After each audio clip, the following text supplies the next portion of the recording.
On Thanksgiving, I found my 6-year-old daughter outside on the steps, shivering. Inside, my mother-in-law laughed and said, "Adults only, sweetheart." I didn't yell. I took action. 5 minutes later, my mother-in-law regretted everything. Thanksgiving Day. Later that afternoon, the porch light at Diane's house made the steps look almost blue in the Wisconsin cold, and my daughter Lily was sitting on the second step like she'd been put there on purpose. Her little shoes were on, but her coat wasn't zipped, and her hands were tucked under her thighs trying to stay warm.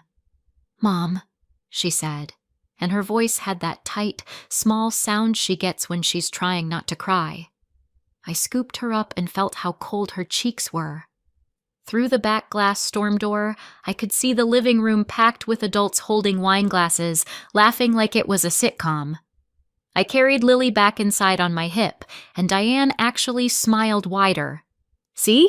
She's fine," she said, like it was all a joke. Then she leaned toward my child and said, sweet as syrup, "Adults only, sweetheart." I looked at Lily's pale fingers, and then at my husband Mark across the room.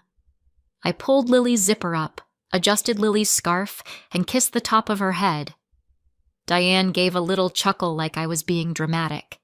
And that's when I decided that, back home, our front door was going to stop recognizing Diane's code. One of the first times Diane used Lily like a prop was earlier that year, at Lily's 6th birthday party, right in our backyard under those cheap rainbow streamers I'd taped to the fence. Lily had frosting on her nose and a paper crown crooked on her head, and she ran up to Diane holding a crayon drawing. "Grandma, I made you our house," she said, proud. Diane took it between 2 fingers like it was a receipt and glanced at it for half a second.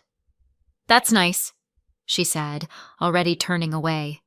Then she pointed her wine glass toward the patio table where the adults were sitting. "Go play," Diane told her. "The grown-ups are talking." Lily froze, still holding her smile like she didn't know where to put it. I stepped closer. "She can show you," I said. Diane's eyes flicked to me. "Aaron, adults need adult time," she said.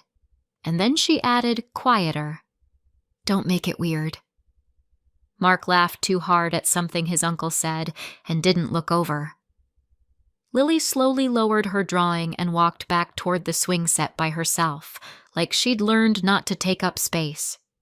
Diane kept talking about proper parties and better traditions while my kid tried to disappear. Lily learned to go quiet around her grandma. A couple months later, on a Sunday afternoon in Milwaukee, I came downstairs to the sound of our pantry door clicking shut, like someone was quietly closing a secret. Diane was standing in our kitchen with a tote bag and my labeled containers spread across the counter, her bracelets clinking as she moved things around. "I'm helping," she announced before I could even speak. "Your spices were a mess." I set my laundry basket down and said, "Diane, why are you in my house?" She patted her hair like I'd asked something silly. "Your keypad," she said. "You know, the emergency code." I let myself in. Lily ran in from the living room and stopped when she saw Diane. Diane smiled at her like a queen greeting a subject. "Hi, baby. Grandma's fixing things." When Mark walked in, he did that half grin he does when he's trying to diffuse. "Mom, you didn't have to," he said. Diane waved him off. "I'm family," she said. I waited for Mark to say, "She shouldn't be in here without asking." Instead, he rubbed the back of his neck and said, "Aaron, she's just trying to help." Diane slid my cookie cutters into a new drawer and looked straight at me. "We all need a little structure," she said. She said it like she owned the place. By October, Diane had turned helping into a schedule. Formal, relentless. She'd text Mark a list. Tuesdays, pick up Lily from aftercare. Thursdays, dinner at her house. Saturday mornings, grandma time. The first Tuesday she picked Lily up, I got home from work and found Lily sitting at our kitchen table with her backpack still on and her face scrunched up. Diane stood behind her, fingers on Lily's shoulders like she was steering her. "She needs more discipline," Diane said immediately. "She spilled milk at my house. I made her clean it properly." I knelt by Lily. "Are you okay?" I asked.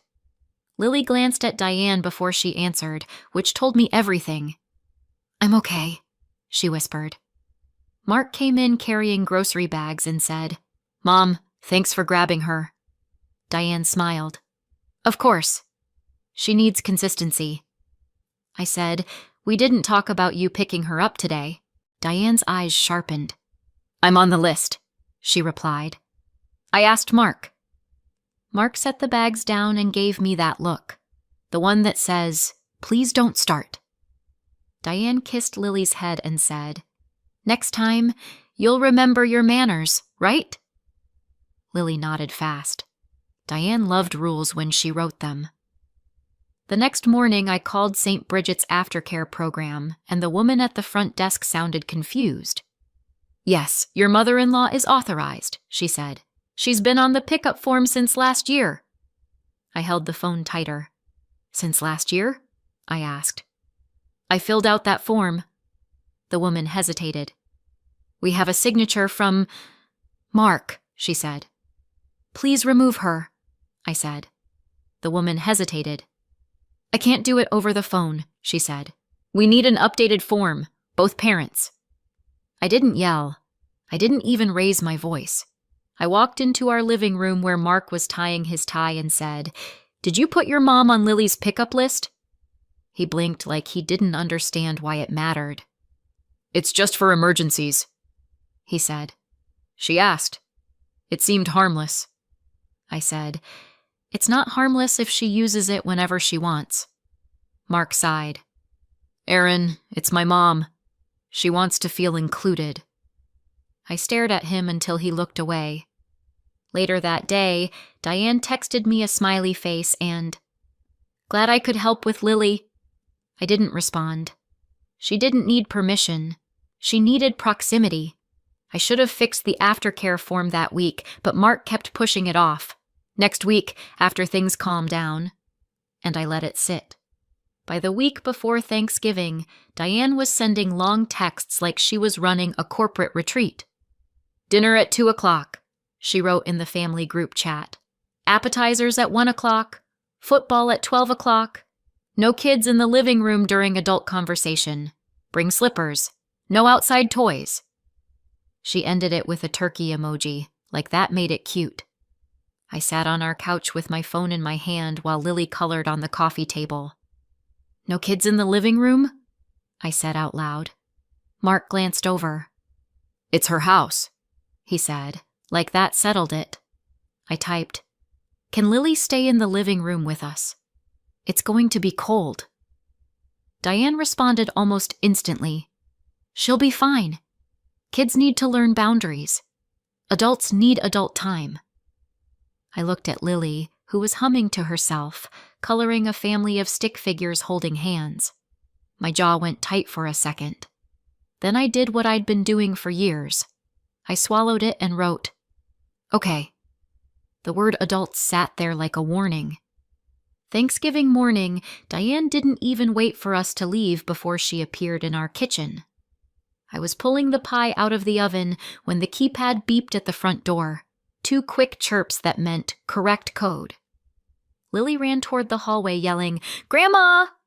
And Diane walked in with a plastic container and that confident smile. "I brought my own whipped cream," she announced, like our fridge was offensive. "Yours is always too sweet." I wiped my hands and said, "Hi, Diane. We weren't expecting you." She set her purse on my counter like she lived there. "I needed to drop this off," she said, and then her eyes went to the pie. "That crust looks thin." Mark came downstairs and kissed her cheek. "Hey, Mom," he said. Diane immediately relaxed, like she'd gotten what she came for. "I'll drive you to my house," she said. "We'll go in one car. It's easier." "We'll take our car," I said. "Lily's booster seat is already in the back." I opened my weather app without thinking. 28 degrees, flurries starting at 3 o'clock. I watched Lily spin in her little Thanksgiving dress and imagined her outside in that cold. Diane clapped her hands. "Let's go," she said. When we pulled up, the porch steps at Diane's place were already rimmed with frost. When we arrived, Diane's house smelled like turkey and cinnamon and that lemon cleaner she loves, the one that makes everything feel staged. Her living room was packed when we arrived. Uncles, cousins, neighbors I barely knew. The TV was loud with a parade, and Diane had already decided where everyone would stand, sit, and place their coats. "Shoes off," she called as we walked in. "Coats in the back room. Kids' stuff goes downstairs." Lily clung to my hand. Diane spotted her and smiled. "There's my girl," she said, then immediately turned to a cousin. "Adults in here," she said, sweeping her hand toward the living room like she was directing traffic. Lily tugged my sleeve. "Mom, I brought Grandma the picture," she whispered, pulling a folded drawing from her purse. She walked up to Diane carefully and held it out. "I made you your kitchen," she said. Diane took it, glanced, and set it on the top of the piano without even unfolding it all the way. "That's nice," she said, already looking past Lily. Then she pointed toward the hallway. "Go downstairs with the kids," she said. Lily looked at me. I said, "She's staying with me for now." Diane's smile stayed on her face, but it got thinner. "Erin," she said, like my name was a warning. Mark stepped in with that smooth voice. "Lily, why don't you go find the toys?" he suggested. Lily hesitated, then slowly backed away, her shoulders slumping. It started with a piece of paper. At 1:45, Diane rang a little bell, an actual bell, like we were at summer camp. "Dinner in 15, she announced. She had assigned seats with place cards, even though it was family. Lily's place card was not at the main table. It was on a small folding table set up in the hallway near the back door, next to 2 toddlers and a pile of coats spilling out of the back room. I stared at it. "Why is she out here?" I asked. Diane didn't look up from adjusting a centerpiece. "Kids' table," she said. "Adults at the main table." I said, "She's 6. She can sit with us." Diane's eyes snapped to mine. "It's tradition," she said. "Don't make it a thing." Mark hovered beside me, hands in his pockets. "It's just for dinner," he murmured. Lily sat down quietly, feet swinging above the floor because the chair was too tall. The back door was drafty, and every time someone went in and out for more napkins, cold air rolled over that little hallway table. When the food came out, Diane served the main table first. Lily's plate was an afterthought. Dry turkey, a roll, no gravy. Lily stared at the mashed potatoes on the main table like they were on a different planet. I stood up to bring her some. Diane's hand shot out and touched my wrist. Not hard, but enough. "Let her wait," she said, still smiling. "Kids learn patience." Lily's cheeks were red from the cold air. Then Diane dragged Lily's chair another foot toward the back door, farther from the main table. After dinner, Diane did her adult time thing like it was a scheduled segment. She dimmed the lights in the living room and turned on some soft jazz, even though the football game was still on. "Adults in the living room," she announced. "Kids downstairs." Lily came to my side and whispered, "It's scary down there." Her voice was barely audible under the clinking dishes. I crouched. "You can stay with me," I said. Diane appeared like she'd been listening. "No," she said sharply, then softened it immediately. "Not in here. Adults only." She pointed toward the basement door. Lily's fingers curled into my sweater. "She can sit quietly," I said. Diane's smile returned, bright and fake. "Erin," she said. "You're making it awkward." Mark shifted beside me. "Lily, just go play for a bit," he said, trying to sound casual. Lily shook her head.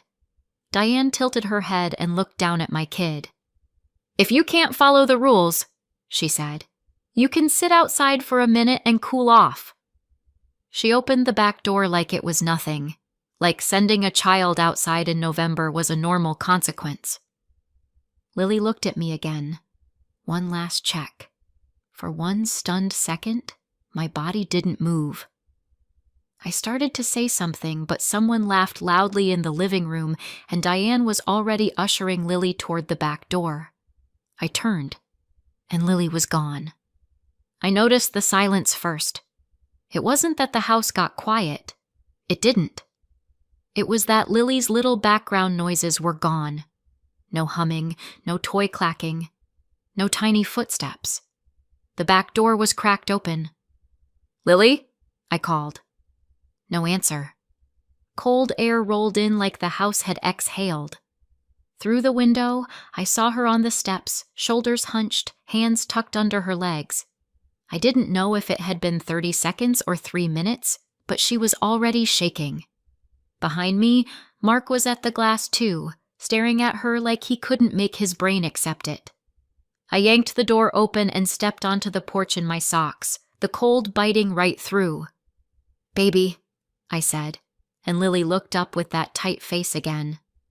"Grandma said adults only," she whispered, like she was reporting a rule, not a cruelty. I picked her up and brought her inside, my arms wrapped around her small, shaking body. The living room laughter hit me like heat. Diane saw us and laughed, actually laughed, and said, "See? She's fine." Then to Lily, in that sing-song voice, "Adults only, sweetheart." I turned toward the living room. Lily was outside on the steps, I said, steady, not loud, but loud enough. The laughter stumbled and died. A couple people looked from Lily to Diane. Diane's smile finally slipped. Mark was standing by the TV, frozen. I looked at him and said, "Get your coat." Not angry, not pleading, just a fact. Diane's smile flickered. "Erin, don't be dramatic," she said. I zipped Lily into her coat right there in the hallway, her little chin trembling against the zipper. I jammed my feet into my boots by the mat. I didn't argue. I didn't negotiate. I walked us to the door. Mark followed, quiet, like the floor had dropped out from under him. I got calm, and everything after that was just logistics. 5 minutes later, we were in the car, and Diane was left inside with a room full of adults who'd just seen exactly what she'd done. Through the window, I saw people stop pretending. Someone near the couch said, not quietly, "Diane, you put a kid outside?" Another voice answered, "In this weather?" Diane's smile vanished like a light switching off. Friday morning, our house felt different. Too quiet, like even the walls were waiting to see what I'd do next. Lily ate cereal at the table in her pajamas, watching cartoons like it was any other day, except she flinched when the doorbell chimed for a delivery. I set my coffee down and opened the Notes app on my phone where I kept our house stuff, codes, appointments, the plumber's number. I stared at the line that said, "Front door keypad code, Diane. Old code." Mark came into the kitchen and leaned on the counter. His face looked tired in a new way. "She didn't mean it like that," he started, and his voice sounded automatic, like he'd said it 100 times. I looked at him. "Our kid was outside," I said. "On purpose." He swallowed. Lily glanced up, then back to her cereal. Mark lowered his voice. "So what do you want to do?" he asked. I didn't answer with a speech. I slid my phone across the counter and showed him the locksmith's website already open. I wasn't sure yet if we'd hire someone or do it ourselves. Either way, Diane's access ended today. "We're changing the locks," I said. Mark stared at the screen, then at Lily, then back at me. He reached into his pocket and pulled out our spare, identical to the one we'd given Diane for emergencies. He set it on the counter like it was heavier than metal. For the first time, he didn't defend her. That afternoon, I drove to the hardware store while Lily had quiet time, and I bought a re-key kit. New pins, fresh keys. Because even if we wiped Diane's code, she still had metal, and I didn't want a stranger inside our house to do what I could do myself. The cashier asked if it was for a rental, and I said, "No, it's for peace." At home, Mark held the flashlight while I took the deadbolt apart and pulled the cylinder. I changed the pins so the old key we'd given Diane wouldn't turn it anymore. Then I swapped our key rings over to the new keys. Diane's code was still programmed in there, still valid, still a tiny digital welcome mat. "Should we tell her?" Mark asked, like he was asking if we should warn a storm. I tightened the last screw and said, "She'll find out the first time she tries it." Mark exhaled through his nose, but he didn't argue. When I powered the keypad back on, it chimed, cheerful and clean. I set a new code, one Diane would never guess, and then I deleted every old user slot, including the one labeled D. Mark watched the tiny screen blink as it accepted the changes. "Try it," I told him. He typed Diane's old code out of habit. The lock buzzed and flashed red. Error. Mark's shoulders dropped like he'd been holding them up for years. I watched the old code die in real time. Saturday. Diane called Mark 3 times before noon. I could see her name lighting up his phone like a warning siren while he tried to help Lily build a Lego tower. On the 4th call, he answered, standing in the hallway with his hand over the microphone like he was trying to keep the sound contained. "Hi, Mom," he said.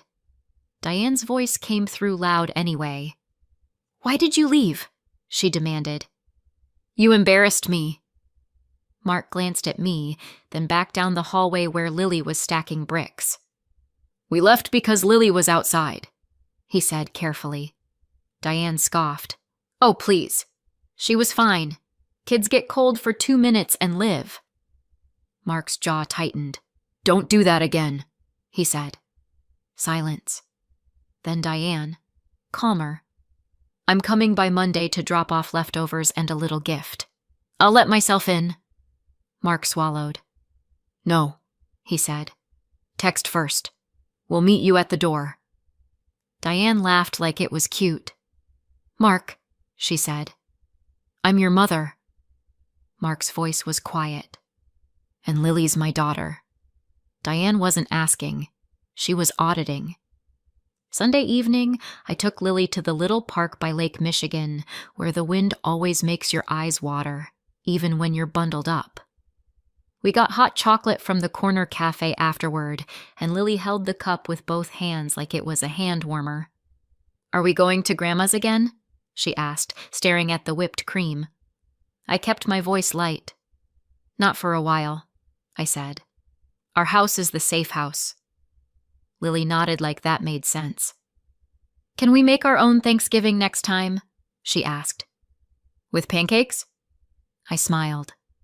"We can make our own everything," I said.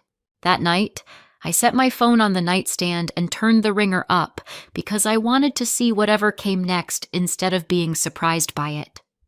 Monday morning, before I'd even finished packing Lily's lunch, my doorbell camera sent a notification. Diane was on our porch with a glossy gift bag, her lipstick too bright for 7 a.m., and her face already tense.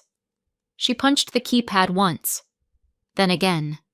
Then she pulled a key from her purse and tried the deadbolt. It wouldn't turn. Then she stared at the door like it had betrayed her. Then she stepped back and rang the doorbell anyway. I watched from the kitchen window as Diane adjusted the tissue paper in the gift bag, pasted on a smile, then knocked, twice, like nothing had happened. Lily was at the table eating toast, humming softly. I walked to the front door and left the chain on. "Hi, Diane," I said through the crack. Diane's eyes flicked to the chain, then back to my face. "Good morning," she sang. "I brought leftovers and a little something for Lily." She held up the bag like a peace offering. "The code isn't working," she added, softer, like the house had made a mistake. "We changed it," I said. Diane blinked, still smiling, but the smile started to shake at the edges. "Changed it?" she repeated. "Why would you—" I cut in, still calm. "Because you let yourself in whenever you want. That's over." Diane's cheeks flushed. "I'm family," she snapped. Then she remembered Lily could probably hear and forced her voice sweet again. "Lily, sweetheart, Grandma got you a surprise." Lily slid off her chair and stopped behind me, not touching the door. "Hi," she whispered. Diane leaned closer to the crack. "Can I come in?" she asked, like it was a formality. I shook my head. "Not today," I said. Diane's fingers tightened around the gift bag handles. She still thought a bag could buy a pass. After she left, Diane didn't go quietly.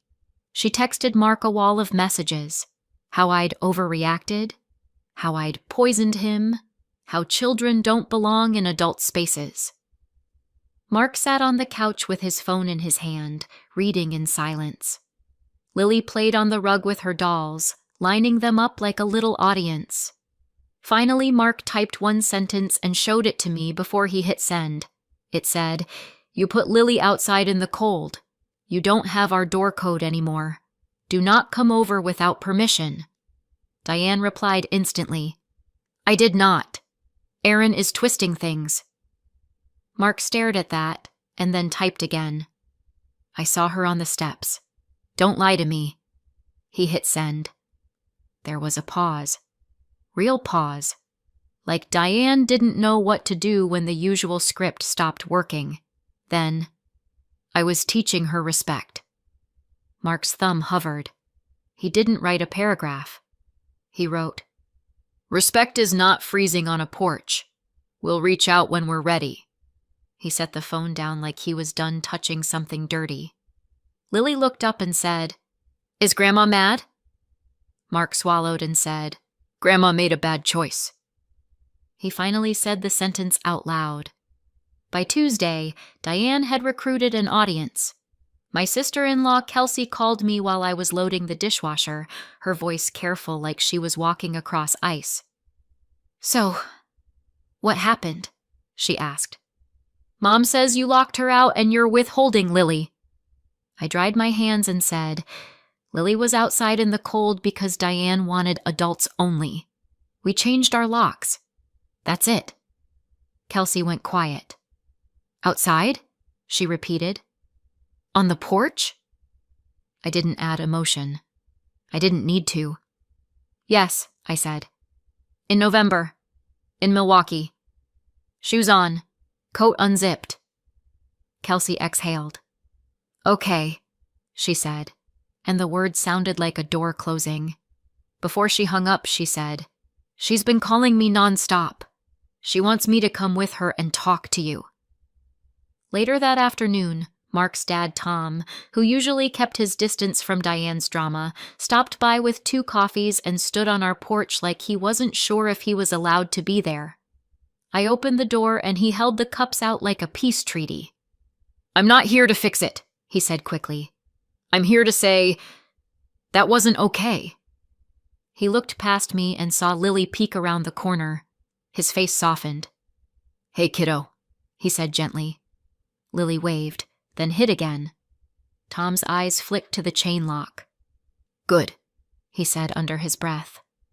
Diane was losing her audience. The school call came the next morning while I was in a meeting at work. My phone buzzed, and when I saw St. Bridget's office, my stomach tightened once, then my brain went straight into checklist mode. I stepped into the hallway. "This is Erin," I said. The receptionist sounded polite but firm. "Hi, Erin.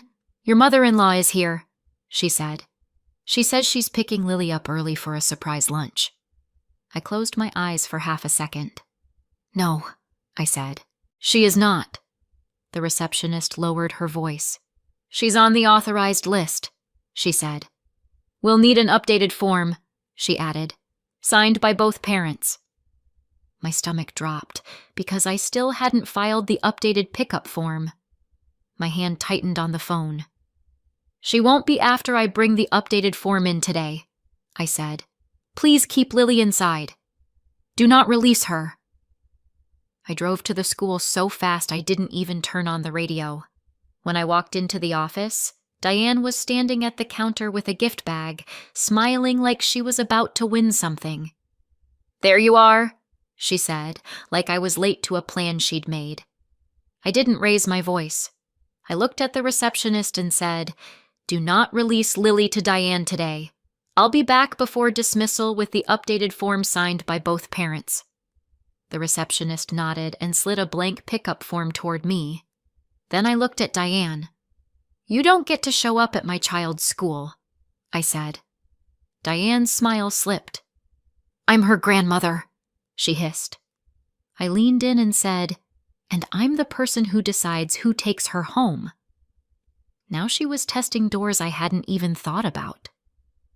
That afternoon, I sat at my kitchen table with the school's pickup form and a pen, and I treated it like a security document. I crossed Diane's name out so hard the paper tore slightly. I added a password requirement for phone calls.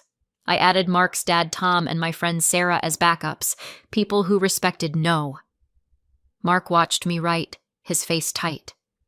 I didn't know she'd do that, he said. I didn't say, of course she would. I just slid the form toward him. Sign, I said. He signed without arguing. I drove the signed form back to St. Bridget's before dismissal and watched the receptionist remove Diane's name from Lily's file. An hour later, our doorbell camera pinged again.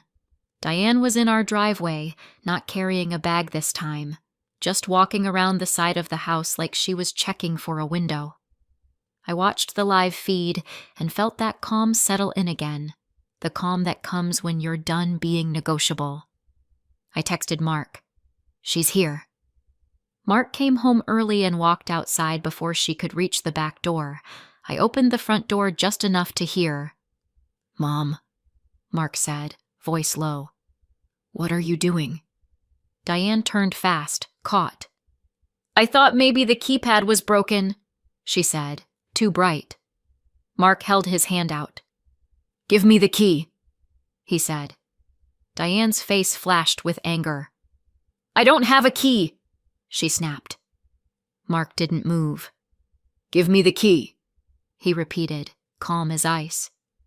After a long second, Diane pulled a small key from her purse like she'd been hiding contraband and slapped it into his palm. We took back the last key she'd been given. Thursday night, Diane tried a different tactic, social pressure.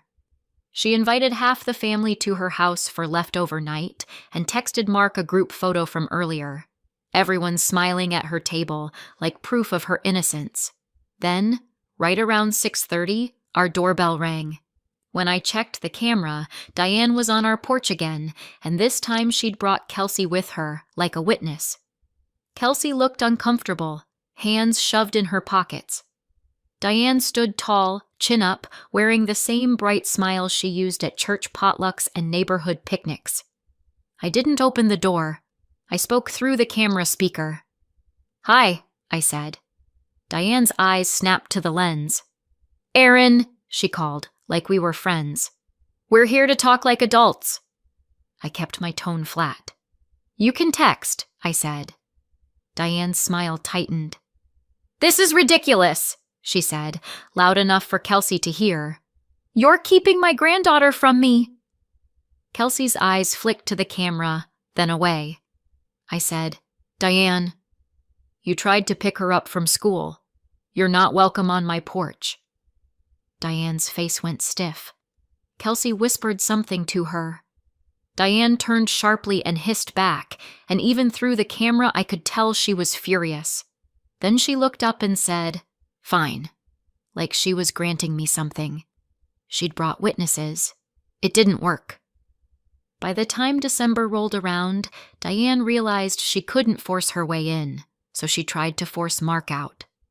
She called him during Lily's Saturday morning dance class and left a voicemail that sounded like a rehearsed monologue. I'm your mother, she said. You don't do this to your mother. If Erin is controlling you, I need you to man up. Mark played it for me in the car after class, while Lily kicked her legs in the back seat, still wearing her leotard. Mark didn't look at me when it finished. He looked straight ahead and said, "I'm done being managed." Then he did something small but real. He texted Diane, "Do not talk about my wife like that. If you want a relationship with us, you apologize and you follow our rules." He didn't add a joke. He didn't add a softener. He hit send and put his phone on silent. Lily asked, "Are we getting a tree today?" And I said, "Yep." We went to the tree lot, picked a crooked little spruce and strapped it to the roof of our car in the cold. Diane didn't get to control that day. We did. A week later, Diane finally asked instead of announced. She texted me directly. "No group chat, no emoji parade. Can we meet for coffee? Just you and me." I stared at the message for a long second. Then I replied with one condition. Public place. 20 minutes. No blaming. She agreed within a minute, which told me she'd run out of other doors to try. We met at a Starbucks near the mall, neutral territory with too many people for theatrics. Diane arrived 5 minutes early and sat stiffly with her purse on her lap like a shield. "I want to see Lily," she said immediately. I nodded once. "Then we're clear," I said. "No unannounced visits. No school. No adults only. No sending her away from me. If you can't follow that, you don't get access." Diane's lips pressed into a thin line. "I was raised with rules," she said. I didn't argue about her childhood. I said, "These are ours." She looked down at her coffee like it had answers. After a long second, she added, stiff, "I shouldn't have put her outside." Finally, she said, tight, "Fine." Not warm, not heartfelt, but it was compliance. For the first time, she asked instead of announced. The next Thanksgiving, we didn't go to Diane's house at all. We did pancakes at 10 a.m., just like Lily had requested, and we invited Tom and Kelsey and a couple friends who never made Lily feel like she was in the way. The turkey came later, because it turns out you can build traditions from scratch if you stop outsourcing your piece. Diane was invited for dessert only, with a clear time window, because boundaries are easier to keep when you don't pretend people have changed more than they have. At 3 o'clock, the doorbell rang. I checked the camera. Diane was standing there with a pie carrier, waiting. She didn't touch the keypad. She didn't try a code. She just waited like a person who understood she was not in charge. I opened the door fully this time. "Hi," I said. Diane stepped inside and looked around like she wanted to comment on everything but knew better. Lily walked up to her, not hiding, not stiff. Diane bent down and said, quieter than I'd ever heard her, "Happy Thanksgiving, Lily." Lily nodded and went back to her pancakes and cousins without fear. I watched that, and I felt something solid settle into place. Our new normal, built out of small, boring choices that kept my kids safe. What line would you draw for your child? So what do you think? Did I go too far, or not far enough? Let me know in the comments and subscribe for more.